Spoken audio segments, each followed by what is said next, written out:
दोस्तों, क्या आपने कभी गुटखा बनते देखा है? और क्या सच में गुटखा में कांच का मिश्रण भी मिलाया जाता है? और किस जगह बनती है आपको पता है? तो दोस्तों, इसको बनाने के लिए सबसे पहले इस्तेमाल किया जाता है सुपारी का। और सुपारी हमें मिलती है इस पौधे से, जो कि आप अभी देख रहे हैं। जी हाँ, यहाँ पर सुपारी की खेती की जाती है। इन छोटे छोटे पेड़ों पर सुपारी के फल लगते हैं और जब तक ये फल पक नहीं जाते तब तक इन्हें अच्छे से पाला पोसा जाता है। जब ये सुपारी का पौधा अच्छे से बड़ा हो जाता है, इसके फल को पौधे से अलग कर लिया जाता है। इसको भी अलग करने का प्रोसेस ठीक वैसा ही होता है।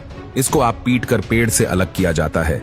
उसके बाद उसे कड़ी धूप में सूखने के लिए रख दिया जाता है। ऐसा करने की वजह ये होती है कि सुपारी के फल के अंदर जो नमी होती है वो निकल जाए और अच्छे से फल सूख जाए। जब यह सुपारी का फल सूख जाता है तब जाकर उसको महिलाओं के हवाले कर दिया जाता है, जो इस फल में से सुपारी का दाना निकालती है। आप देख सकते हैं कि कैसे महिलाएं अपने हाथों पर पट्टियां बांधकर इस फल में से उस दाने को निकाल रही है। वैसे तो ये काम बहुत ही तकनीक भरा है, जो कि जोखिम भरा भी है। तेज धार वाले हथियार की तरफ बिना देखे यह कैसे सुपारी को काटे जा रही है। अब इस सुपारी के दाने को बहुत ही गंदे और बेकार लाल रंग के केमिकल में उबाला जाएगा। ऐसा इसलिए किया जाता है क्योंकि कोई जब भी तम्बाकू खाए तो उसका मुंह तम्बाकू के रंग से लाल हो जाए। आपको बता दें कि इसको उबालने के लिए किसी और लकड़ी की नहीं बल्कि सुपारी की उस छाल का ही इस्तेमाल किया जाएगा जिससे ये निकला था। जब यह अच्छी तरह से केमिकल के साथ घुल मिल जाता है तब उसको सुखाने के लिए रख दिया जाता है। इसके बाद जब ये सूख जाता है तो उसके छोटे छोटे टुकड़े किए जाते हैं।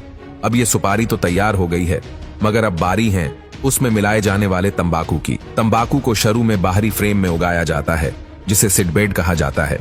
गर्म इलाकों में यह फ्रेम गीली घास या एक कपास की चादर से ढके होते हैं। 8 से 10 सप्ताह के बाद जब तंबाकू के पेड़ लगभग 10 इंच के हो जाते हैं तो इन्हें खेतों में शिफ्ट कर दिया जाता है।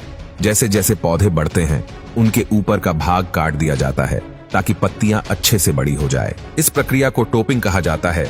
90 से 120 दिन के बाद तंबाकू के पौधे कटाई के लायक हो जाते हैं।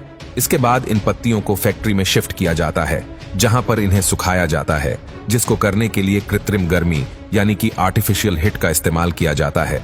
जब यह भूरे रंग की हो जाती है तो इन्हें अलग करके छोटे छोटे टुकड़ों में बांट दिया जाता है, जिससे ये असली तंबाकू के रूप में आ जाती है। और तंबाकू के अंदर कांच डाला जाता है। उसको डालने के लिए कांच की बोतल को मशीन के अंदर डाला जाता है और फिर मशीन उसको इतना बारीक पीस देती है कि ये एक पाउडर बन जाता है। इसको अगर आप अपने हाथ में उठाएंगे तो आपके हाथ को तो ये नहीं काटेगा, मगर हमारे मुंह के अंदर की स्किन थोड़ी सेंसिटिव होती है, इसलिए अगर कोई इसको तंबाकू के साथ चबाता है तो मुंह के अंदर से फट जाता है। और जब तंबाकू उस फटे हुए मुंह को लगता है तो हल्की सी जलन का एहसास होता है और इसके बाद तंबाकू का नशा और तेजी से चढ़ता है। इसके बाद सुपारी के मिश्रण और तंबाकू के पदार्थ को कथा पान मसाला के साथ एक कांच का पाउडर मिलाकर मशीन के अंदर डाल दिया जाता है।